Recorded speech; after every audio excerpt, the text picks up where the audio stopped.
आज हम सबके लिए ही बहुत हर्ष का विषय है कि हमारे बीच में माननीय मदन दास जी, माननीय नितिन जी, राजकुमार भाटिया जी और बहुत सारे बहुत वरिष्ठ लोग, अनुभवी और समाज जीवन के बहुत प्रमुख क्षेत्रों में अत्यंत महत्वपूर्ण भूमिका निभा रहे ऐसे बहुत सारे लोग यहाँ आए हैं। सबको अभिवादन। निमित्त तो पुस्तक का है और पुस्तक का जो शीर्षक है वो भी संगठन कौशल है और उस निमित्त विद्यार्थी परिषद के प्रमुख शिल्पकार यशवंतराव केलकर जी की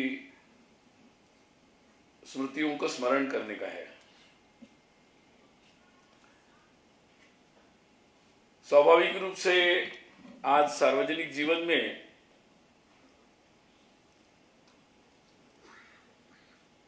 संघ की प्रेरणा से जो विद्यार्थी परिषद की स्थापना हुई और तत्पश्चात आज स्वयं नितिन जी भी यहाँ उपस्थित है, ऐसे बहुत सारे राजनीति से लेकर जीवन के कितने सारे ऐसे क्षेत्र है कि जहां पर कार्यकर्ताओं ने अपने कर्तृत्व, अपने सद्गुण और एक भविष्य के बारे में जो एक उनके मन में आशा और आकांक्षा है उसको लेकर कुछ दम के साथ आगे बढ़ने का जो संकल्प है उसका एक बहुत व्यापक परिचय समाज के सामने आ रहा है। उसके कारण स्वाभाविक रूप से ही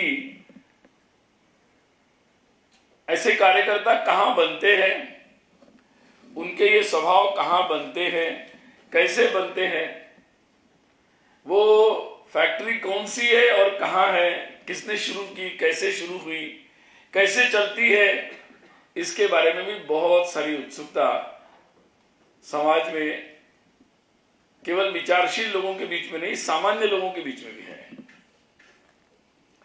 और इसका बार बार अनुभव भी आ रहा है। और इसलिए ये बात बिल्कुल उससे मैं भी बिल्कुल सहमत हूं कि संक्षिप्त में नहीं, ये बात बहुत विस्तार से समाज के सामने आना आवश्यक है। इसका भी एक महत्वपूर्ण कारण है। डॉक्टर हेडगेवार जी ने जब राष्ट्रीय स्वयंसेवक संघ स्थापित किया तो उन्होंने एक बात उसी दिन से बहुत स्पष्ट रखी कि ये समाज में संगठन हमें नहीं करना है, बनाना नहीं है एक संगठन, तो पूरे समाज को ही संगठित करना है। और इसलिए हमारा कोई ये ट्रेडमार्क नहीं है, कोई हमारा ट्रेड सीक्रेट नहीं है कि जिसको हमें अपने पास रखना है। इसको बहुत ही सुलभ शब्दों में समाज के हर वर्ग तक, समाज के हर घटक, हर स्तर तक हमें पहुंचाना है और बहुत जरूरी है। और अभी जैसे उल्लेख हो रहा था तो कुछ दिन से मैं एक विषय के बारे में थोड़ी चर्चा कर रहा था कि भाई पिछले दिनों राम मंदिर के भव्य राम मंदिर अयोध्या में हो, इसके लिए निधि समर्पण का कार्यक्रम हुआ। बहुत बड़ा अभियान था, हम जानते हैं।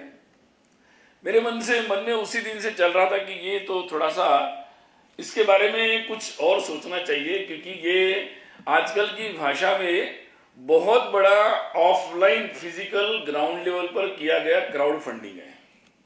आजकल कुछ लोग बड़े हैं क्राउड फंडिंग हर चीज में बोलते रहते हैं।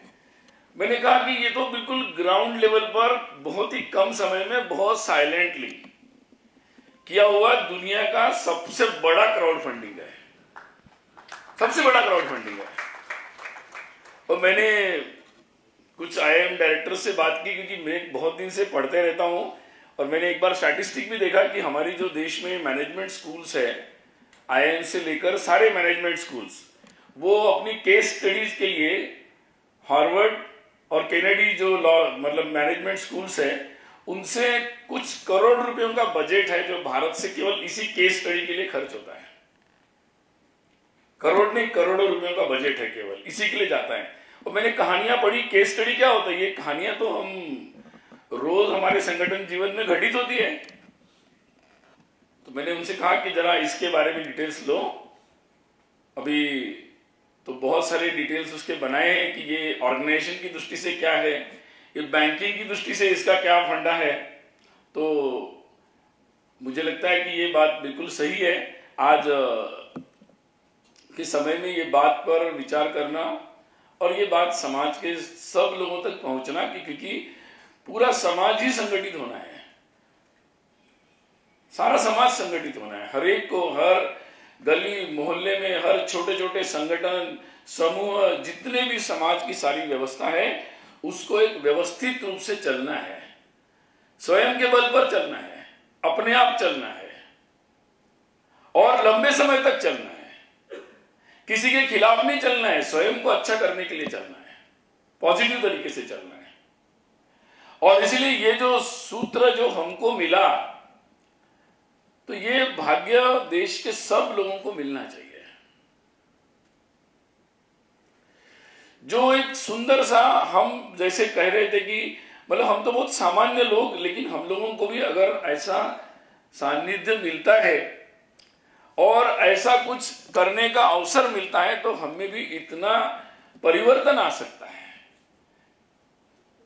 और इसलिए हमारे संगठन की जो सबसे महत्वपूर्ण बात है, सबसे महत्वपूर्ण बात है कि सामान्य लोगों के असामान्यत्व पर हमारा बहुत ही पूरा का पूरा विश्वास है, हमारे ऊपर हमारा पूरा विश्वास है। मैं कुछ दिनों पूर्व एक अध्ययन कर रहा था, तो गांधी जी और डॉक्टर हेडगेवार जी का संवाद है। जब वो संघ के शिविर में आए थे और उसके बाद उनका संवाद हुआ, वो संवाद में उन्होंने पूछा कि आप इतना अच्छा संगठन कर रहे हो और ऐसा आप संगठन कर रहे हो, तो आपने ये संगठन कांग्रेस में क्यों नहीं शुरू किया, आपने ये काम कांग्रेस में क्यों नहीं शुरू किया? गांधी जी ने उनको प्रश्न पूछा है। तो डॉक्टर जी ने कहा कि किसी भी कार्य का, कोई भी कार्य अगर उसका उद्देश्य केवल राजनीतिक हो तो इससे देश नहीं बन सकता। और दूसरी बात उन्होंने कही उनको कि उस समय जो पद्धति चल रही थी कि नेता अलग थे और कार्यकर्ता अलग थे।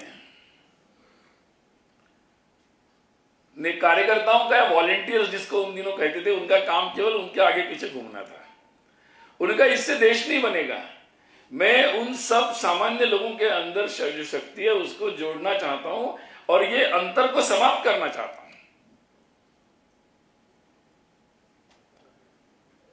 और इसलिए उन्होंने ये कार्य प्रारंभ किया। और इसलिए ये कार्य, इसका अर्थ यही था कि सामान्य लोगों में भी बहुत बड़ी शक्ति होती है, जो शायद दिखने में, बोलने में बहुत सामान्य होते हैं। आजकल की भाषा में जो जिनको गांव के लोग, अनपढ़ लोग, गंवार लोग कहते हैं, ऐसे ही शब्द हमारी भाषाओं में चलते हैं। ये शब्द विद्यार्थी परिषद की डिक्शनरी में नहीं है।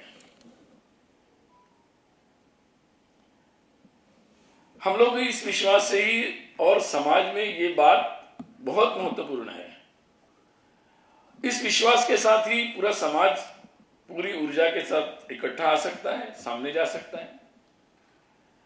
जहां कई लोगों के पास ये भी हम लोगों को देखने को मिलता है कि जहां संगठन में शक्ति बढ़ जाती है, बड़े संगठन हो जाते हैं, हम देखते हैं छोटे मोटे संगठन भी हो जाते हैं, तो वो अपने कार्यकलाप, अपनी शक्ति का प्रयोग दिखाना शुरू करते हैं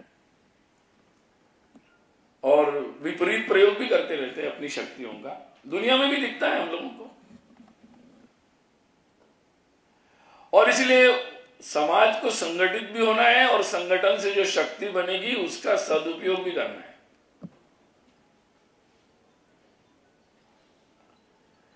और इसलिए संगठन तो है ना, हमारे अभी अफगानिस्तान में भी बड़ा एक संगठन बना तालिबान, उसने, उसके बाद भी पावर आई, तो अपनी पावर दिखा रहे हैं। तो पावर तो दिखाने वाले बहुत लोग होते हैं, लेकिन अपनी शक्ति का उपयोग और इसीलिए विद्यार्थी परिषद में, संघ में जो संस्कार भी मिलता है, एक दूसरे को अपनी इस शक्ति का उपयोग, सदुपयोग करना है। मतलब जो शक्ति बनेगी उसकी दिशा किस दिशा में कैसी होगी, कहाँ जाएंगे, उसको कहाँ लेकर जाएंगे। तो इसके बारे में जो एक महत्वपूर्ण आग्रह यशवंतराव जी या विद्यार्थी परिषद के सब लोगों ने लगातार हर पीढ़ी के सामने ये रखा, क्योंकि जब 17-18 साल में, 20 साल में कोई भी नौजवान युवक युवती आते हैं तो उनके अंदर एक भरपूर ऊर्जा होती है। और सबसे पहले हम ये बात सीखते हैं कि भाई ये जहां कई लोग मानते हैं कि ये सारे लोग अगर इकट्ठा आएंगे तो बड़ा न्यूसेंस करेंगे, सबसे पहला विश्वास ही महत्वपूर्ण है कि ये न्यूसेंस नहीं करेंगे। अगर इनको सही बात संभाल ली जाए, सही दिशा दे दी जाए तो ये बहुत अच्छा काम कर सकते हैं। मैंने इस किताब में भी लिखा, हमारे कॉलेज में एक एयर चीफ मार्शल होते थे, उन दिनों रिटायर्ड हुए थे, ओपी मेहरा, वो आए थे। मैंने इस किताब में भी लिखा उसको, वो हमारे कॉलेज में आए थे। हम लोग बस मुझे लगता है फर्स्ट सेकंड ईयर पढ़ रहे होंगे डिग्री में। तो एयर चीफ मार्शल से रिटायर्ड होके आए थे। उन्होंने बात बताई कि देखिए ऐसा होता है कि जो एरोगेंस होता है, मतलब जिसको हिंदी में अक्कड़ बोल सकते हैं, या बिल्कुल मैं तो अपने तरीके से करूंगा, ये जो एरोगेंस होता है, तो वो एरोगेंस बहुत इंपॉर्टेंट है। उन्होंने कहा इसको डोंट टेक इट नेगेटिवली, इसको नकारात्मक रूप से मत लीजिए। अगर किसी में एरोगेंस है तो टेक इट पॉजिटिवली, क्योंकि वो दम आप कहीं से ला नहीं सकते, वो ओरिजिनल है, वो बहुत इंपॉर्टेंट है। और इसलिए उसको आप, उन्होंने कहा कि जिसके पास ये एरोगेंस होता है, तभी मेरे जो जवान होते हैं वो विमान लेके जाते हैं, उनको मैं बोलता हूं कि जाओ उधर जाके अपना विमान लेके जाओ और बम डाल के आओ। तो उसी एरोगेंस में वो लेके जाते हैं, उस हिम्मत से और डक करके आते काम। तो कोई अच्छा काम करने के लिए भी आप एरोगेंस का उपयोग कर सकते हैं, बट एरोगेंस जरूरी है। अगर आप उसने सही दिशा दे दी तो वो अच्छा काम करेगा, नहीं तो फिर नकारात्मक होगा, विध्वंसक बनेगा। मुझे लगता है कि सबसे बड़ा मैनेजमेंट अगर कोई चाहिए, इस एनर्जी का जो मैनेजमेंट है वो ही इंपॉर्टेंट है। अगर उस एनर्जी मैनेजमेंट हमारा ठीक हो गया, होता है ना, हम लोग साइंस में भी पढ़ते हैं ना, एटॉमिक एनर्जी का न्यूक्लियर पावर एनर्जी भी बन सकता है, विस्फोट भी हो सकता है, सेम इक्वली। तो संगठन में हमारा जो ये हम लोगों ने समाज के सामने रखा है, बहुत सारे अभिभावक, समाज की बहुत सारी व्यवस्थाएं, तंत्र इसी चिंता में रहते हैं कि क्या करें इसका। मुझे लगता है कि आज इसकी समाज को बहुत ज्यादा आवश्यकता है कि हम अपनी अगली जो नौजवान पीढ़ी है उसको कैसे संभालें, उसकी ओर कैसा देखें, उसको कैसा हैंडल करें, और उनकी एरोगेंस, उनकी जो एनर्जी है उसका राष्ट्र में बहुत सारी चीजें करने में कैसा लगाएं। यही सरकारों के सामने भी प्रश्न है, यही बहुत सारे लोगों के सामने प्रश्न है। मुझे लगता है कि हमारा संघ, विद्यार्थी परिषद, ये हम लोगों ने जो एक यशस्वी रूप से प्रयोग किया है, और मुझे लगता है कि बहुत सारे लोग जो बहुत कर्तृत्व कर रहे हैं परिषद से निकलकर भी, वो अपने उस जमाने में बहुत एरोगेंट ही थे। उनके उस एरोगेंस को ही बहुत अच्छे तरीके से संभाला गया और उसको सही दिशा मिल गई, और इसीलिए वो बहुत अच्छे तरीके से आज काम कर सकते सार्वजनिक जीवन में। तो ये इसको कैसे किया जाए, ये प्रश्न केवल हमारे संगठन का नहीं है कि हमारे कार्यकर्ताओं को हम संभाल ले, ये प्रश्न हर घर का है, समाज में हर व्यक्ति के सामने ये प्रश्न आ रहा है। और इसलिए हमारा जो ये, मैं तंत्र नहीं बोलूंगा, ये भाव जो हमारा है, जिस भाव से हम करते हैं, तंत्र तो बनाया जा सकता है लेकिन तंत्र चलाया नहीं जा सकता। तंत्र तो बनते रहते हैं, शासकीय तंत्र भी बनता है, लेकिन तंत्र चलाया नहीं जा सकता। तंत्र चलाने के लिए भाव चाहिए, जिसके बारे में नितिन जी भी उल्लेख कर रहे थे कि मशीनरी तो सरकारी भी होती है, लेकिन अगर भाव जुड़ जाए उसमें सही तरीके का, तो उससे भी काम अच्छा किया जा सकता है। ऐसा कुछ नहीं कि कोई तंत्र खराब है। तो ये जो कई धारणाएं समाज में है कि ये तंत्र अच्छा है, ये खराब है, वो ठीक है, वो खराब है, नहीं, उसको सही भाव से हैंडल नहीं किया जा रहा है, उसके कारण समस्या आ रही है। संगठन में भी है, समाज में बहुत सारे संगठन बनते, राजनीतिक दल बनते, बहुत सारी चीजें होती है। उसका भी अगर अध्ययन करेंगे तो ध्यान में आता है, जहां केवल तंत्र से, अपने आदेश से दुनिया चलाई जाती है, वहां समस्याएं आती है और आनी ही है समस्या। जहां इस भाव से सारी व्यवस्था को हैंडल किया जाता है और उसमें निश्चित रूप से प्रमुखों की भूमिका ज्यादा अच्छी महत्वपूर्ण होती है, तो वहां ये समस्याओं के समाधान होते हैं और बहुत अच्छे तरीके से कार्य संपन्न होता रहता है।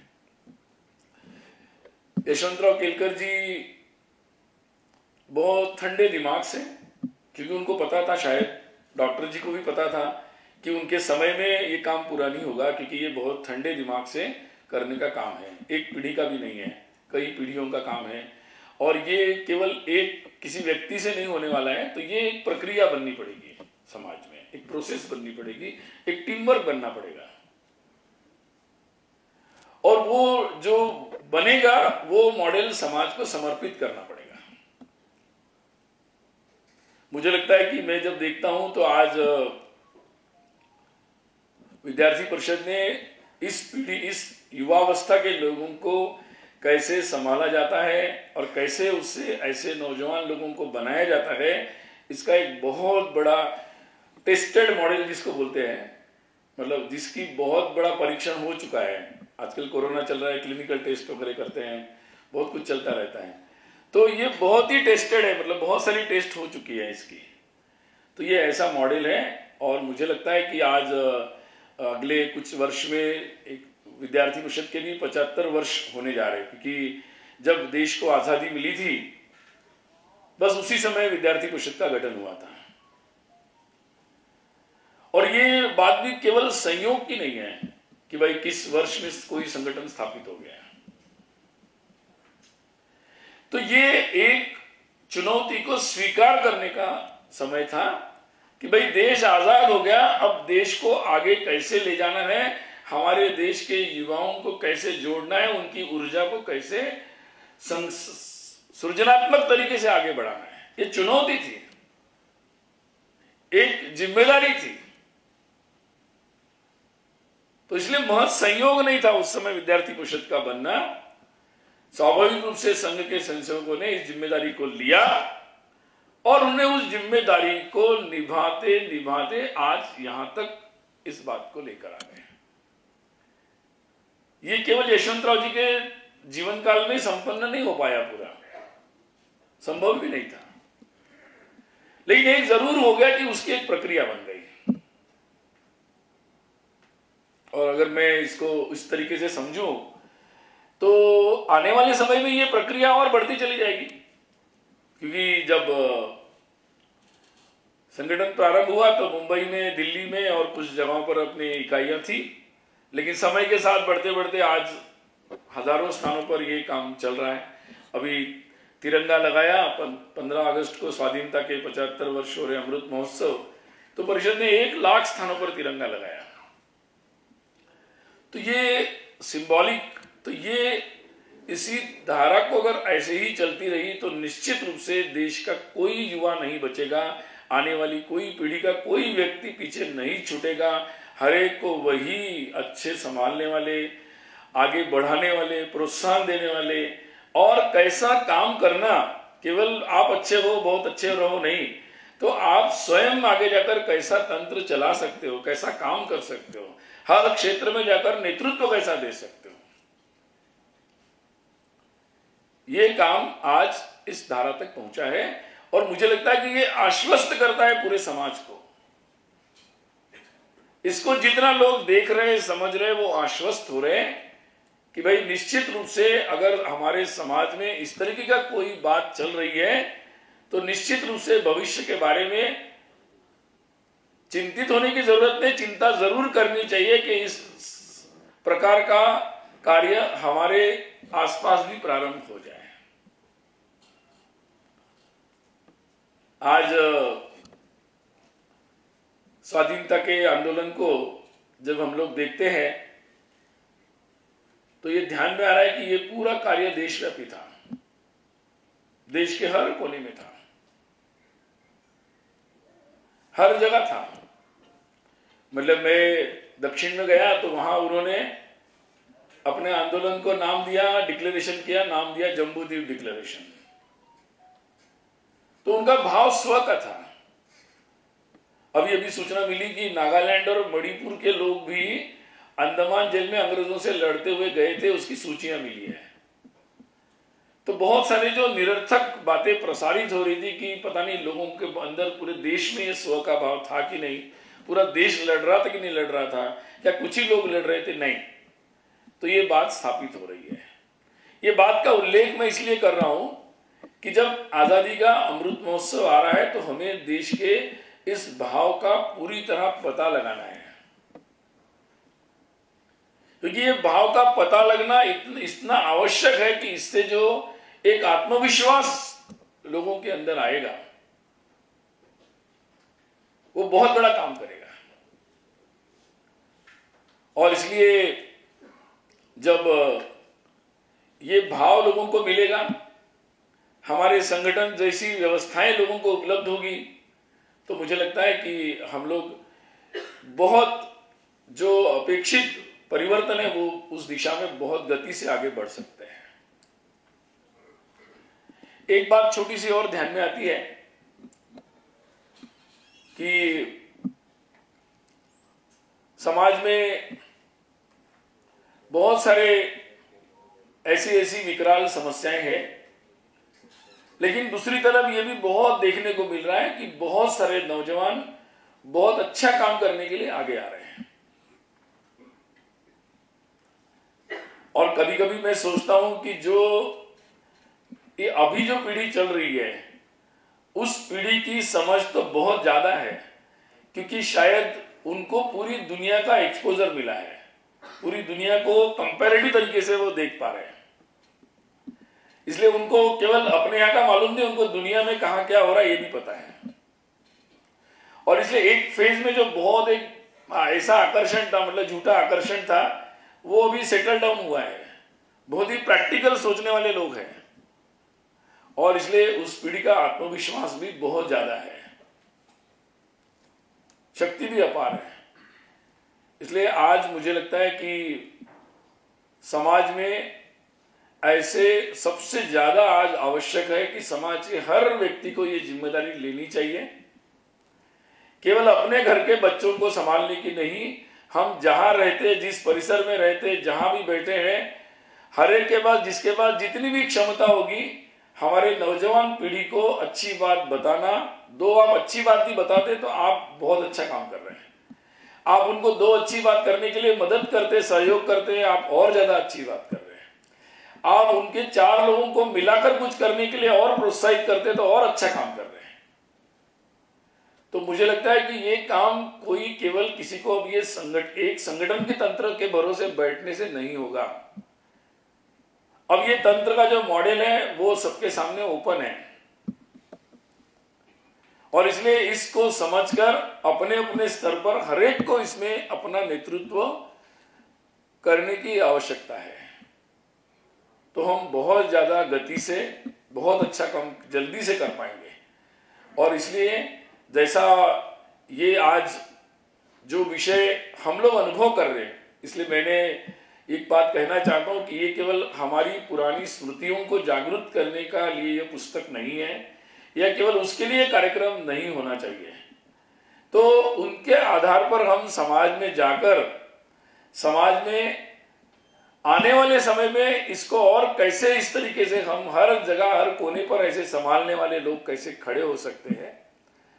और फिर मुझे लगता है कि निश्चित रूप से चाहे शासन का तंत्र हो, किसी भी तरीके का हो, उसको भी एक निश्चित रूप से उसके भी एक सकारात्मक उपयोग करते हुए बहुत अच्छी बातें की जा सकती है। तो आज मैं सभी से यही कहना चाहूंगा कि यशवंतराव जी की स्मृतियां और विद्यार्थी परिषद ने जो कार्य किया, उसकी जो कार्य की पद्धति है, कार्य की शैली है, उसकी जो कार्य प्रणाली है, कार्यकर्ता समाज की पद्धति है, उसको ज्यादा से ज्यादा समाज में प्रसारित करने की आवश्यकता है।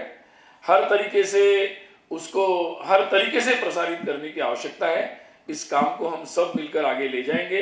वही यशवंतराव जी और ऐसे हमारे सभी वरिष्ठ कार्यकर्ताओं के प्रति हमारी सच्ची श्रद्धांजलि होगी। नमस्ते। भारत माता की जय।